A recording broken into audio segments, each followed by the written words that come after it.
To begin with, game theory has 4 basic elements. The first is players. Players just who are making the decisions in the game.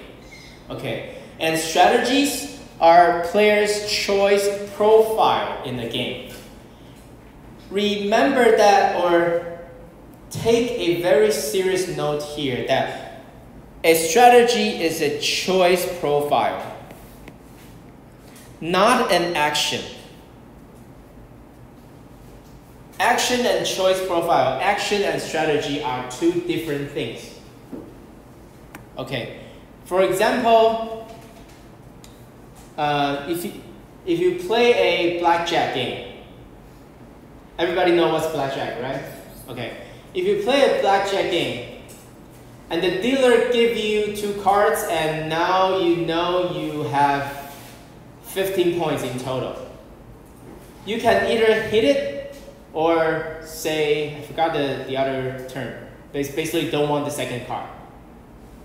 You want the second card, you don't want the second card, this is called action. Okay? You do it or not, that's an action. Strategy is like this. Suppose I got a pair of 7, so the total point is 14. I will hit the next card. Suppose it's 15 and above, I will not hit the next card. That's called strategy. These are very different things. One is a contingent, possibly contingent thing. Okay, another really good distinction is this. If you want to hire an agent who play the blackjack for you in the casino, you need to let this guy know your full strategy. You cannot tell him that I have 2 actions, either hit the card or not. That's useless information. You need to, if you want this guy to play as if he were you, you need to tell this guy a very detailed strategy. Meaning, for example, if I have the same card, I want to split it and then hit the card, then hit the new card. And when I got a 20, I won't hit the next card. Or conditional on I observe how many rounds before, how many aces there's already before whether I want to hit the next card. There's too many things to consider. But the whole thing is called strategy. So strategy is a set of rule that define the actions. I heard rule and something else. So strategy is the set of rules that will define the actions. Set of rules. In a way, so it's a profile. Profile means a list, right? So it's this choice profile. It means that it's a list of choice, for example. It can be contingent on different things, or for example, there's something called mixed strategy. What is a mixed strategy? For example, if I flip a coin, and if the coin is a head, then I will hit the next card. If the coin is a tail, I will not hit the next card. Then I will have half chance hitting the card, half chance not hitting the card, right? This is not your action because it's composed of 2 actions. That's also called strategy. That's a mixed strategy. But that's a simple mixed strategy. Like I said, in a blackjack game, the strategy can be very complicated. You can set a variety of different rules. Even if you just play 1 shot, you can say that above some number, I don't want to hit the card. Below some number, I don't want to hit the card, but with some additional, exceptions. That's possible. But you can also set a very simple rule, which is also called strategy, which is I will always hit the next card. That's also a strategy, which is a bad strategy, of course, but it's a possible strategy. Okay? It will become even clearer later, I think. And payoff is simply what you will get in a game, or the player will get at the end. And the 4th thing is information. Basically, that means what the players know. And in For example, in the very famous simultaneous game, which is called the Prisoner's Dilemma, I think even if you haven't taken game theory class, you will know the term. Okay, in Prisoner's Dilemma, two prisoners are making either an action between confess or silent, but they don't know the other person's choice. They do this choice simultaneously. So what do the two people know? They know what the possible payoff they would get given different condition of a different combination of action. For example, they know if they both confess, they will get maybe 3 years in sentence. If they both silent, they maybe get 1 year in sentence. Both get 2 years in sentence, suppose. And if they also know if one confess and the other silent, the one that's silent will get a 10-year sentence, and the one who confessed will only get a 1 year sentence. They know this payoff. They know who the other player also know this. Okay? For example, this is in a specific example what information is known. And what is common knowledge? You can think of this like this. So if we play like a simultaneous game, I cannot see you.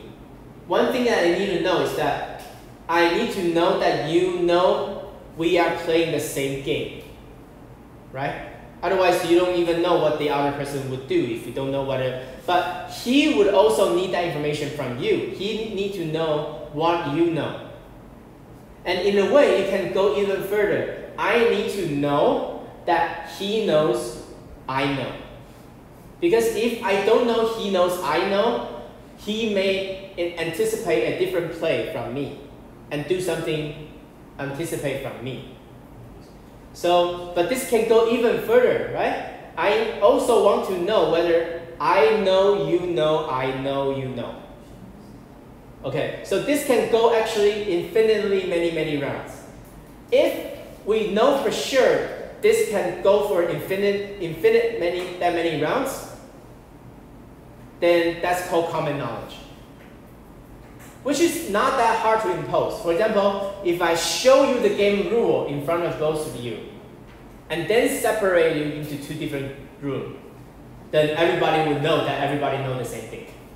Yeah, for example. Okay. And information in like sequential and simultaneous games are obviously also different. Okay, so simultaneous game, I already gave an example. But suppose now the prisoner's dilemma is played like this. One person decided to go silent or confess first, and the second prisoner will observe that choice and make the second choice, make his own choice. Then this person will know an additional information than the first person because he will know the other person's choice. This is also called information.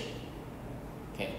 And incomplete information means that sometimes, for example, if you're playing a game where, let's consider a very simple game. So you are gonna decide what to wear tomorrow. There's two kinds of wear you can wear. One is suitable for a raining day. The other is suitable for a sunny day. And your friend is making the same choice. Okay, and this game is that you don't want to wear the same clothes as your friend, but you also want to wear the clothes that matches the weather. Okay, so here there's actually three players: you, your friend, and God, or some supernature thing who control the weather. Okay, so you can also think if you think there's no God, it's random, but it's also fine, just nature. Okay, nature will make the move first tomorrow. Nature will decide whether that's raining or sunny tomorrow. And suppose you need to make the choice of your clothes for tomorrow today. Then when you make the choice, you have incomplete information because you don't know some information that's will only reveal tomorrow, for example. Okay. And equilibrium. So to define the famous Nash equilibrium, I first need to define something called the best response. So best response is actually a function.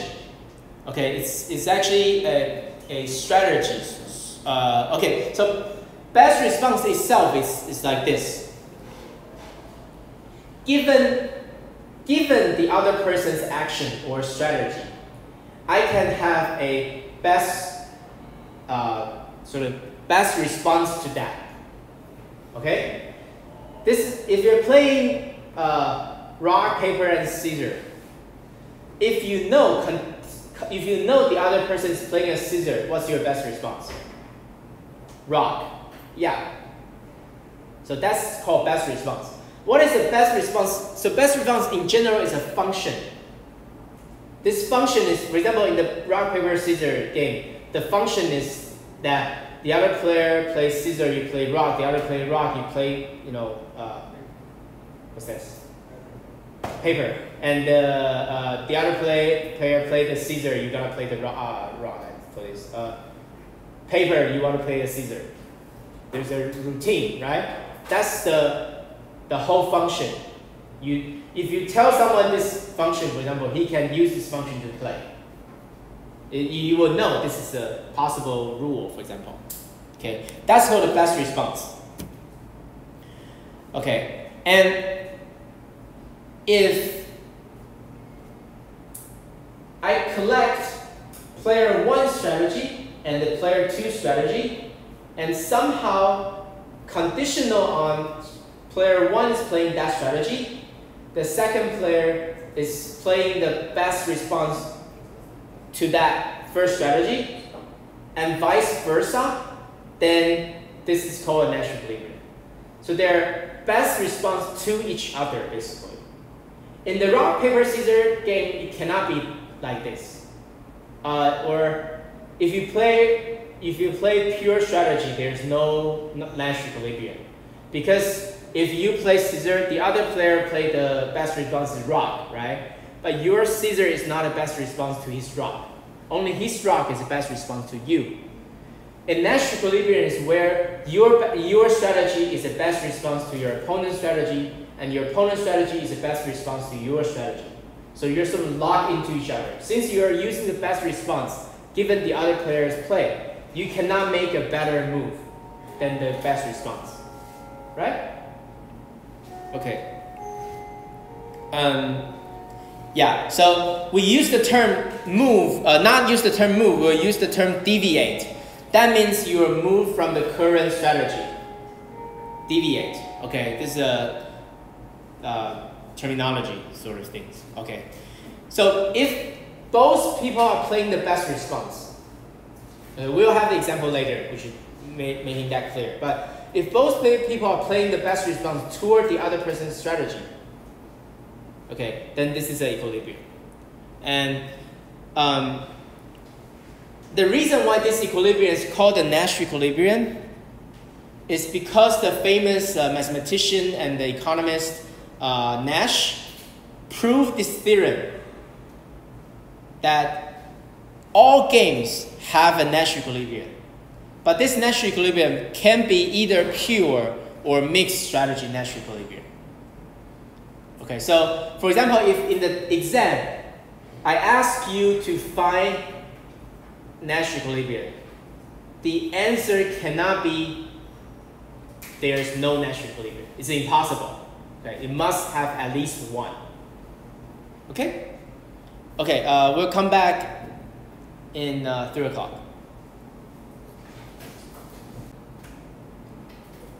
Okay. So that means if you both confess, you got 3 years in jail.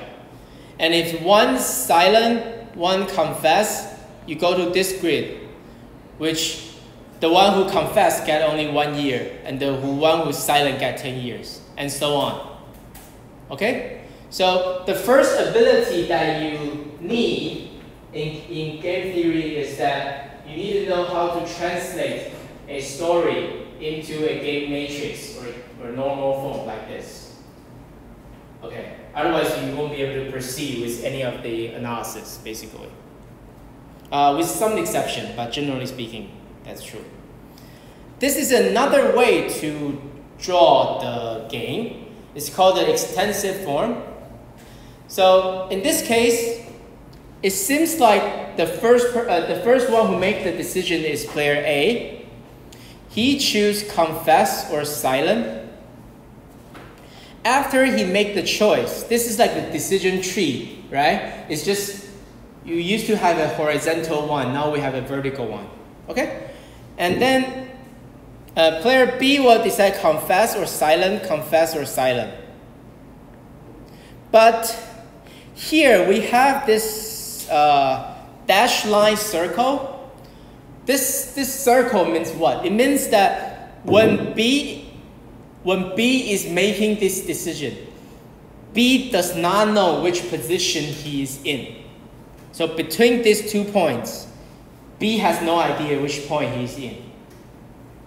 So that's why this is exactly the same game as this one. Okay, so this is like A make the choice first, but because B is in separate room, logically he knows that A already made the decision. So logically, the decision from A has already been made, but I don't know what the decision is, right? So I still need to make this decision independently from the first person. Okay, and this thing is called information set. So in an information set, if this information set has more than one node, this is called node, okay? More than one node, then it means between all these nodes, I have no idea which node I'm actually in, okay? Because we talk about decision tree already, so this one should be actually easier to understand. And here, the payoff is like this. So this is player A, this is player B, this is player A, this is player B. Questions? Okay. And how do we solve for a game? How do we find the natural equilibrium? The first method is called the inspection. Basically, we consider all possible pair of strategy profile. If I have 3 possible strategy profiles, you have 3, then 2 times 3, there's 6 combination. We examine all these 6 combinations and to determine for each combination whether this combination is a natural equilibrium or not. Okay? The other method is called the underlying method. Basically, in this method, you find the best response function for each person. And then you see where the best response function intersect with each other. The 2 best responses intersect with each other. Okay. So the first method by inspection. We first only consider the pure strategy equilibrium. So if it is pure strategy, it means I cannot mix with different strategy. And because this is a simultaneous game, so basically that means player's A strategy only has confess or silent. Player B's strategy only have confess and silent. And so 2 by 2, I have 4 combinations that I need to examine. The first combination is this one. How do I examine this combination? The question I ask is the following. Whether player A has an incentive to choose something else, given player B does not change her decision, her choice. So given player B does not make change, right? So player B is playing this, so you must choose between getting -3 or -10, basically. That's your choice as a player A. Do you have an incentive to choose to choose silent? No, -1 is player B's payoff. If you have a way to communicate, perhaps, but without any information about what the other is going to do. I'm saying conditional on the other person does not change. That's the key. So do we have an incentive to choose, to change? Yeah. If you snitch, you get the keyword after. You need to change the game matrix to include that information. Can we focus on the current game?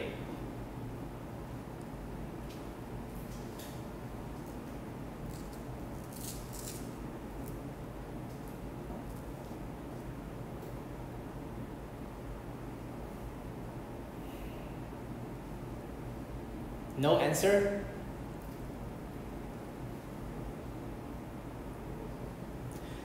Currently, you get -3. Okay? The other person also got -3, but which doesn't matter because you don't really care about your payoff.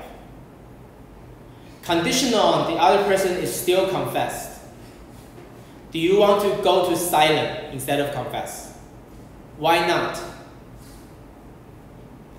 Because -3 is greater than -10. Is that clear? Okay. For the inspection to complete, you also need to consider the second player, player B. Yeah. If player A stick to confess, does player B has an incentive to go silent? No. For the same reason, -3 is greater than -10, right? And because these two sides have concluded that nobody wants to deviate. So -3, this block is actually a Nash equilibrium. Okay?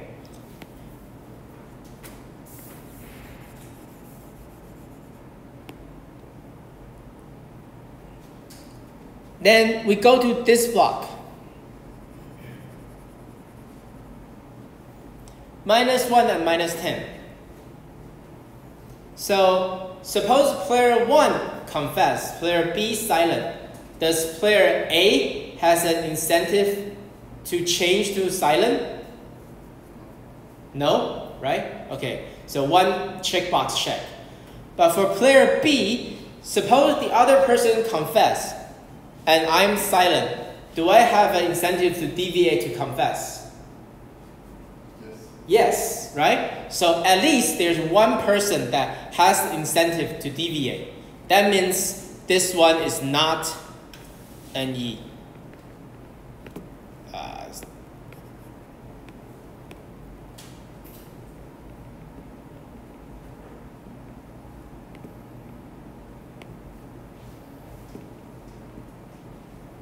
Okay? At least you only need one person to deviate, has the incentive to deviate, to declare that one strategy is not Nash equilibrium. Okay? Only one. As long as one person has the incentive to deviate. Because the definition of Nash equilibrium is that no one has the incentive to deviate. Okay? And this one is a symmetric case. So this one is not NE as well. For the last one, -2 and -2, who has the incentive to deviate?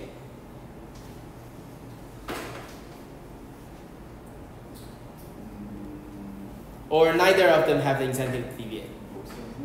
Yes, both of them have the incentive to deviate.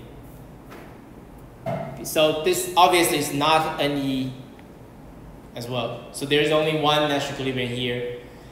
And I ask you to write down the Nash equilibrium, okay. Some people would write -3 and -3. That's the Nash equilibrium payoff, not Nash equilibrium. You write this is 0 point in the exam. You need to write confess. That's the strategy profile combination. Okay? You cannot write this Okay, I said it very clear now.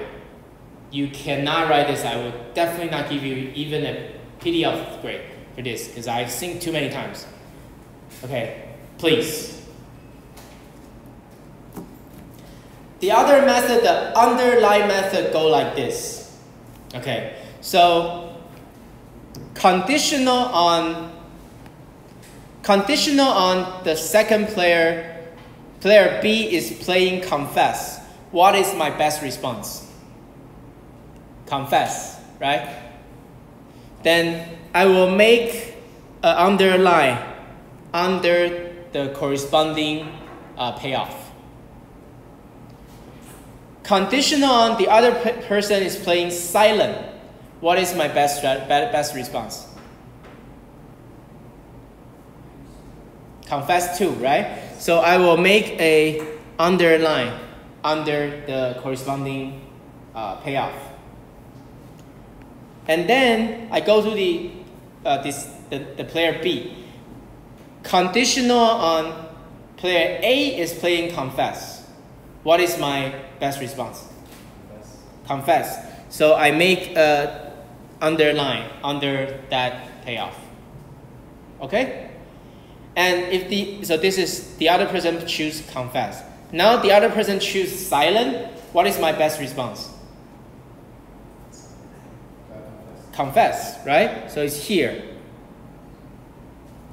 And there's only one grid where both the payoff has an underline beneath it, which is this block, right?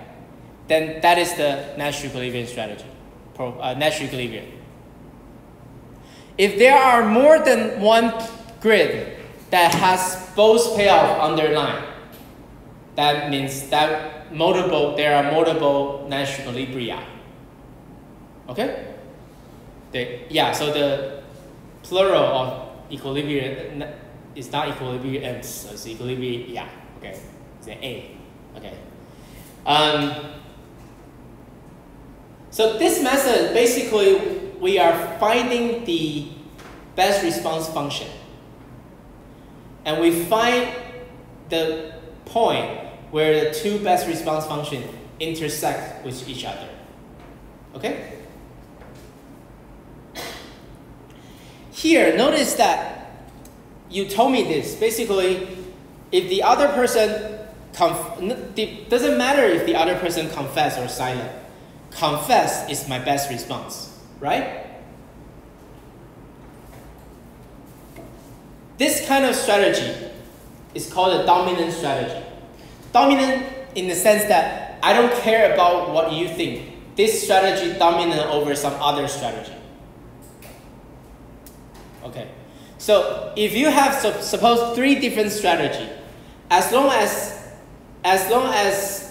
the strategy A dominate strategy B, then A is the dominant strategy. Here, by dominant, you just simply say that it is the best response to any of the other player's strategy. Okay? And it should be clear that if both player has a dominant strategy and both are playing the dominant strategy, then the combination of them playing both playing the dominant strategy is the Nash equilibrium, right? Because I don't care what you do, this is the best I can do. You also choose the thing that you don't care what I do, that's the best thing you can do. So you cannot have any incentive to deviate. Is it clear? Is it clear? Okay. But a lot of the game, even just the next game that we will consider, there's no dominant strategy. And since it is possible that a game does not have a dominant strategy, obviously it is not the case that every Nash equilibrium consists of both players playing the dominant strategy. Is that logic clear? So only goes one way. Both playing dominant strategy implies Nash equilibrium. But Nash equilibrium doesn't imply both playing dominant strategy. Clear? Okay. This is called the prisoner's dilemma for a reason. Why it is called, why there's a dilemma? Because you don't know if the other is going to talk or... What was that? Because you don't know if the other is going to confess or to stay silent. Not really. The reason is the following. So, both players know that if you both silent, you will get -2 and -2, which is strictly better than -3, right? But you cannot sustain that level. You cannot sustain a cooperation between silent and silent. That's why it's called a dilemma. Okay.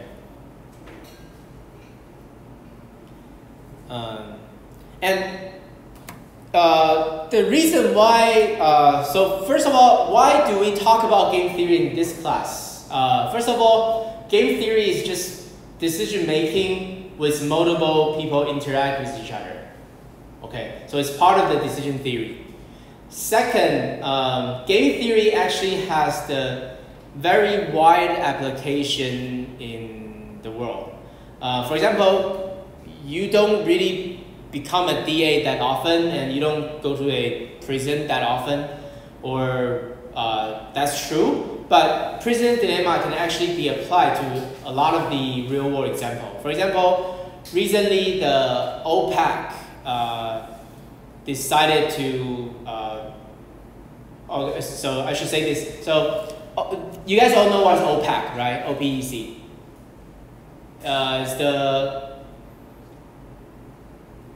It's a many Arabic country, I think include Indonesia, and they basically decide how many barrels of oil they output, basically. Okay, and so they basically control the oil price. Okay, but to control the oil price, if you took a microeconomic course before, you should know this. If there's too many output of oil, the price will go down. Right? To sustain a cartel, a corporation, you need every membership of this OPEC member to keep the output low. To keep the output low, it's like the silent here. If everybody keep the output low, it will sustain a really high oil price, which is good for everybody. Everybody will generate a very high revenue. But each member has an incentive to deviate. Because if everybody else is selling at a low level, producing at a low level, I produce a little bit more will actually generate a very high revenue for me. This is like, I want to confess.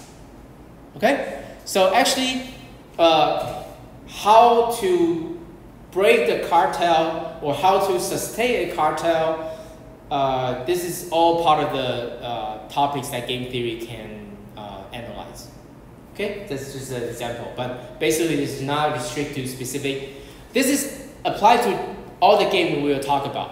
Okay, we're going to talk about some standard game theory game and also some applications, some behavior game maybe next week. But the general idea is that we're not talking about this game specifically. We're talking about this game as a model to more complicated situation.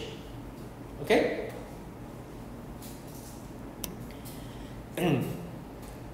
And mixed strategy, I already said this. So basically, mixed strategy is compared to pure strategy. So pure strategy is just a single action play with certainty. So I'm either 100% confess or 100% silent. Mixed strategy means you randomly select from several possible or all possible actions. So suppose I said that I will have 60% chance confess, 40% chance silent. That's a mixed strategy. Okay? Is it clear? Okay. So now let's consider a game called Matching Pennies. So in this game, player A will take out a coin, and player A can take out the coin and flip to tail or flip to head. Player B do the same thing. This is a $1 coin, okay, $1 US dollar or whatever, okay, New Taiwan dollar. If it is the same side, if the two coins are both heads or both tails, then player B has to give that $1 to A. So A would earn $1, B will lose $1. On the other hand, if the two coins doesn't match each other, it's one tail and one heads, then player A has to give that $1 to the other person. Okay? And by inspection or the underlying method, or simply by logic, you should be able to see that there's no pure strategy Nash equilibrium here. Because suppose the equilibrium is one such that player A wins $1, player B definitely have an incentive to deviate, because he loses money. And if he simply turns the coin into the other side, he would, instead of losing $1, but earn $1. So if it is head-head, player B wants to go tail. If it is tail-tail, player B has the incentive to go head. This is also true for player A. If it is one tail and one head, no matter what the person A is holding, he wants to match the player B. So he wants to change his choice. So either way, there's at least one person who has, exactly one person actually, has the incentive to deviate, right? But I already told you, Nash proved that there must be one equilibrium, at least one equilibrium. Since there's no pure strategy Nash equilibrium, this one definitely has a mixed strategy Nash equilibrium. Okay, this is the Matching Pennies extensive form, but it's basically the same thing. And this one, they didn't use the dashed line, but just a solid line, but basically the same thing. Okay.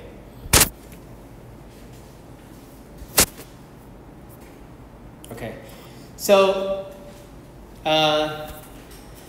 let's not talk about how to find the mixed strategy Nash equilibrium first. Let's first prove that the following strategy profile is Nash equilibrium. The one that I'm gonna prove is the following. Player A randomly half chance choosing heads, half chance choosing tail. Player B do the same thing. These combination, I state that this is a Nash equilibrium, mixed strategy Nash equilibrium. Obviously, it's a mixed strategy, but whether that's equilibrium, let's see. Okay, if people do this, then we will have a quarter chance here, a quarter chance here, a quarter chance here, a quarter chance here. Agree? Because it's independent. Agree? Okay? And if that's the case, player A would have a half chance getting one, half chance getting, quarter chance getting one, quarter chance getting -1, also a quarter chance getting -1, and also a quarter chance getting 1 here. That's this. So the expected payoff is actually 0.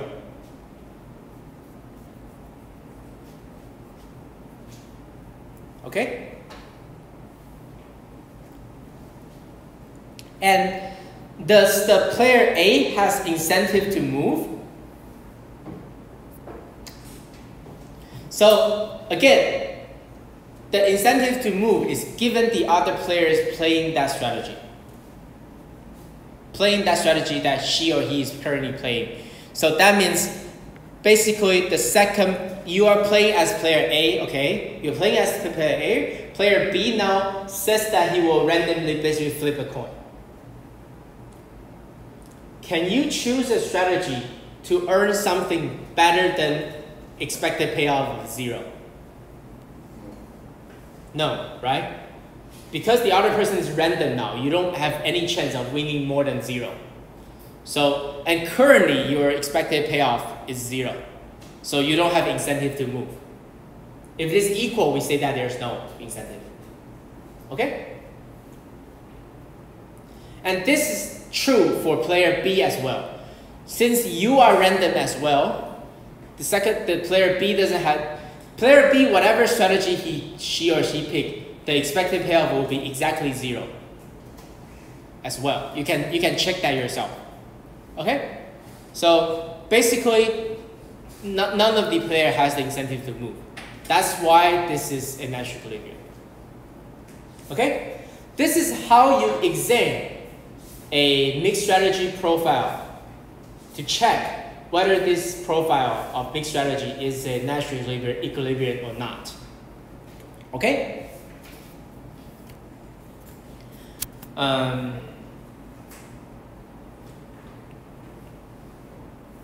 Okay, so notice that in matching pennies, what is the reason why people are mixing it? This reason actually has sort of twofold. The first one is that I want to mix because I want to make sure the other person will mix. Because I'm in the matching pennies case, if I don't mix with half and half, suppose I'm choosing tail with a slightly higher chance, then the second player will then choose head. Player B will choose head with a higher chance.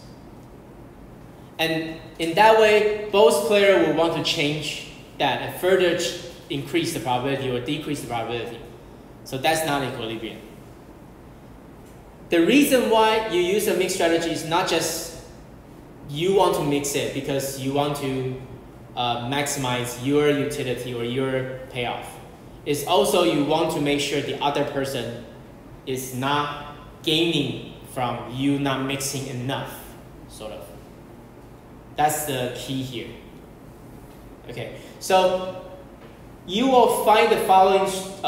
This is not what the usual game theory textbook or microeconomics always talk about. You never find a combination that one player is playing pure strategy and the other person is playing a mixed strategy, and you say that that combination is a natural equilibrium. That's not possible. Because if one is playing a pure strategy, then the second player's best response is to simply playing the best response pure strategy correspond to that pure strategy. There's no need for that person to play a mixed strategy. Okay? Yeah. The exception would be something like player A only have one strategy or one action to choose, but that's not a fun game. You at least need two strategies to choose. So two options to choose. Action, sorry. Yeah, and mixed strategy is actually even matching pennies. So matching pennies is not a game that you usually play, right? But you can consider this like since a lot of you from Europe, you must watch soccer, right? Or maybe you call it football. In the penalty kick, basically, this is very similar to the matching pennies. If you consider the one who kicked the ball, if he has only two choices, kick to the left and kick to the right. And the goalkeeper has two choices, to jump to the left and jump to the right. The two player has different, what they want are different, right? The one person, the goalkeeper wants to match the left and right. The one who kicked the ball doesn't want to match. And if you assume, obviously this assumption does not hold, but if you assume that the player's left foot and the right foot has the same strength, then it's so it has equal chance of, if the player is not guarding you, you have the same chance of hitting hit the ball into the goal, into a goal. Then basically this game is exactly the mentioned pennies. Okay, you just change the heads and tails to left and right. That's exactly that. Okay, and also like serve the ball in tennis. Also the guy who served the ball, usually, especially a male player, because the strength is very strong. So basically, if this is a ace serve, then if I don't first guess, you go further to the left or right, I don't have any chance of catching your ball. But if I guess right, then I might have a much more higher chance catching the ball. So it's also a guessing between left and right. So if you record or see the record of professional soccer player and the tennis player, they do use very good mix strategy. They mix in a sense that they don't, basically they're like doing something like flip a coin. But it's just that coin is not a fair coin though. Because that's too complicated. I won't go deep into that. But basically what I talk about, that's actually 2 papers published within these 20 years, I think. They were talking about, they were using the tennis and the soccer data to prove that professional players are really good at mixed strategy, randomization or mixed strategy. Okay.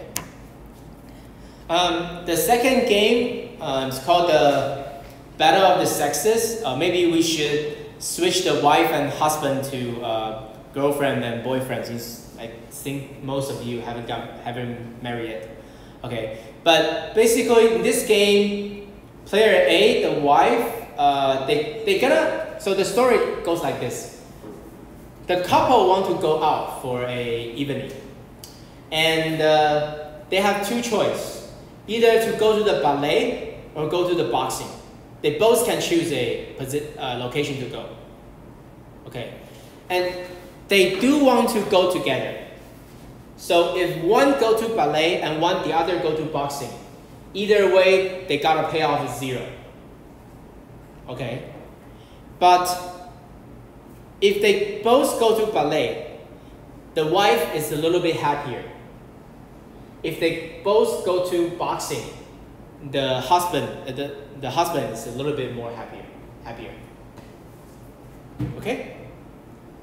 This is, if you don't like ballet or boxing, you can change it to other activity, but basically, this is a common scenario that you should encounter in the past. Okay?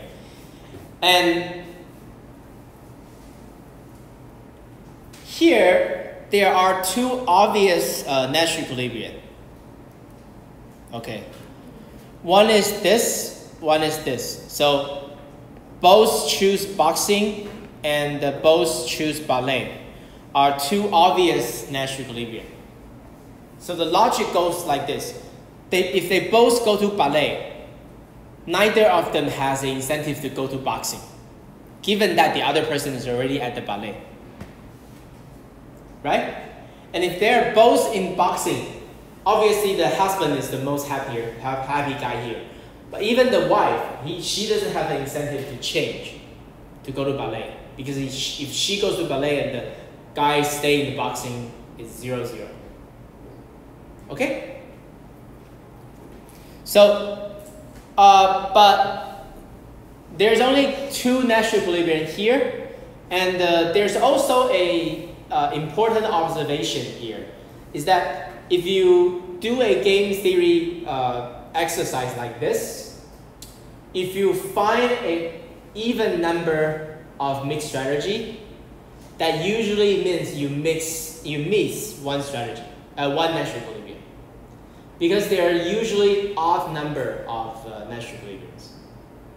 Okay, understand what I'm saying? So now we have 2, right? That means we might have 3 or even 5, but it's hardly that they only have 2. Okay. The reason why this is the case is way beyond this course. I'm not going to talk about it. Okay. So how do we drive the best response here? Okay. So the way we find this mixed strategy is that we find the best response function, right? Okay. So okay. Let's do this. So let's look at the wife's perspective. If the wife believes that the husband is playing a mixed strategy, which has probability P go to ballet and probability 1 minus P go to boxing. Okay. Let's first find one point where her expected value, expected payoff from ballet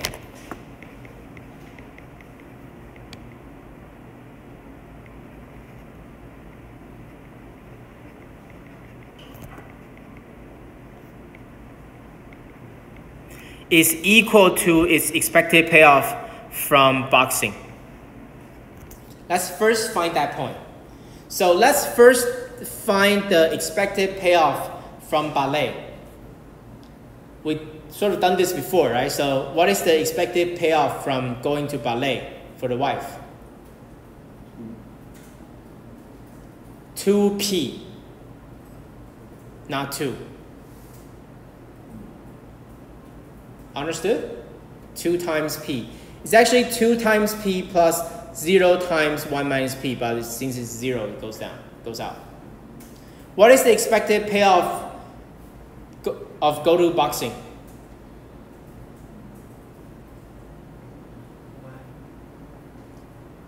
Not 1. 1 minus P. It's 1 times 1 minus P. Do you understand? Okay. And so when does 2P equals 1 minus P? That means P is 1/3. Okay? We good? 1/3. Okay. So when this is 1/3, then the wife will be indifferent between going to ballet and boxing, right? And if this is higher than 1/3, it means the husband has a higher chance of going to ballet than. Okay, so if this is higher than 1/3, that this is higher, right? And this is lower, right? So that means the expected payoff from going to ballet is higher than boxing now.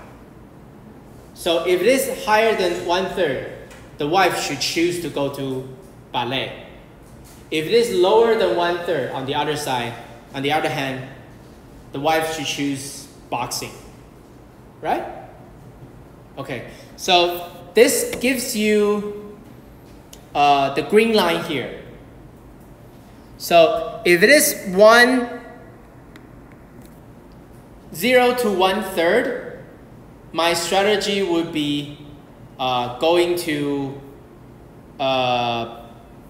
0 to 1/3, it would be going to boxing. So here it is the 0 is boxing. This is boxing. This is ballet.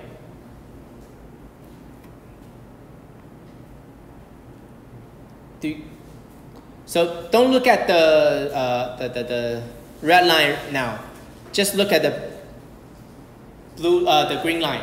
So the green line, this portion means. So this is This is husband's mixed strategy, husband's P basically. This is wife's Q, which we haven't talked about. So this is husband's P. Okay?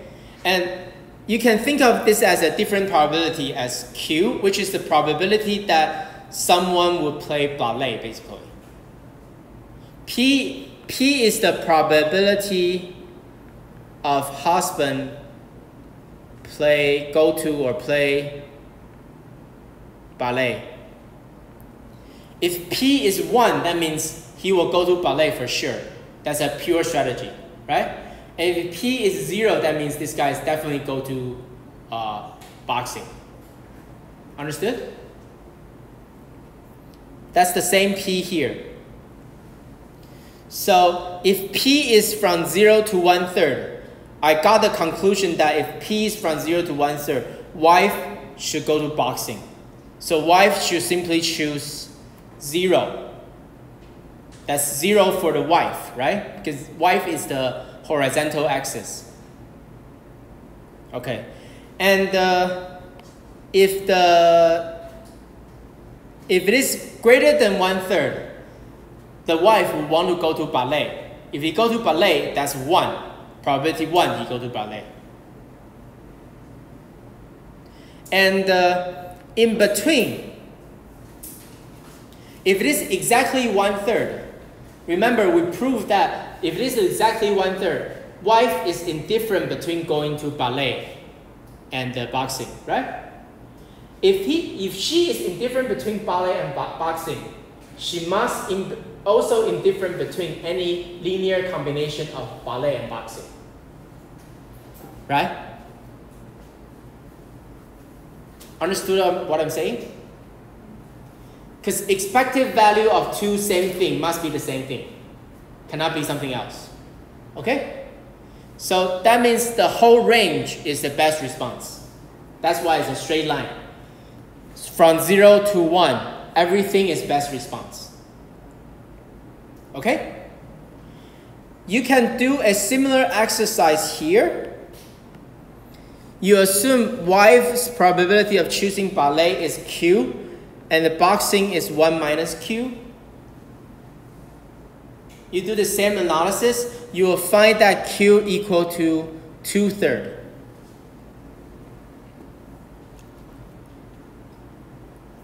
That gives you the red line here.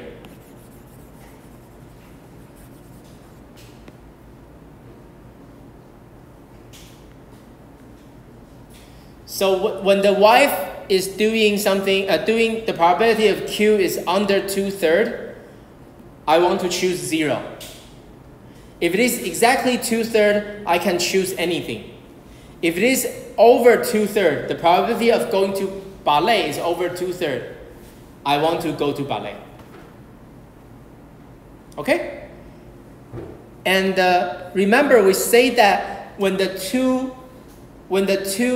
best response functions intersect with each other, we will find natural equilibrium. And the two natural equilibria we already found are this one and this one. That correspond to ballet, ballet, and boxing, boxing. There's only one here, also one here, right? This corresponds to wife play. So basically, the wife's,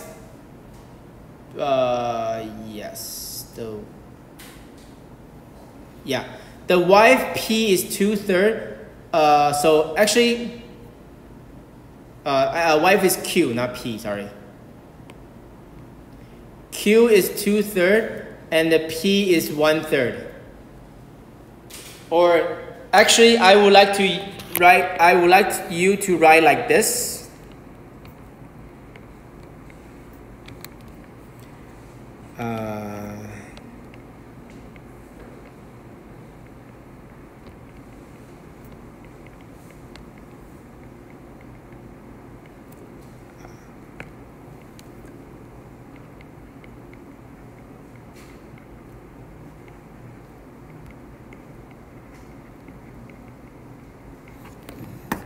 Understood? sorry, there's no, oh yeah, there is. This plus sign means a mix, but it's not the usual plus. Okay, it's a plus with a circle. That's a usual way of writing this kind of mix strategy. That's the mix strategy here. So you can also use the same exercise to find the mix strategy in matching pennies. In this previous game we talked about. In that game, I only tell you that playing half-half of heads and tail, both playing half-half of heads and tail is a mixed strategy match equilibrium. I didn't tell you how to find it, but basically this is exactly how you find it. Just need to do it again. Do it for both players. Okay. Now we. So in this game, we find 3 natural equilibria. So how do we decide which one is the right equilibrium? The answer is really, there's no really perfect way, okay? So one way is to select the one that gives the largest total payoff, meaning that's a natural equilibrium that we want to achieve. We'll come back to this topic next week.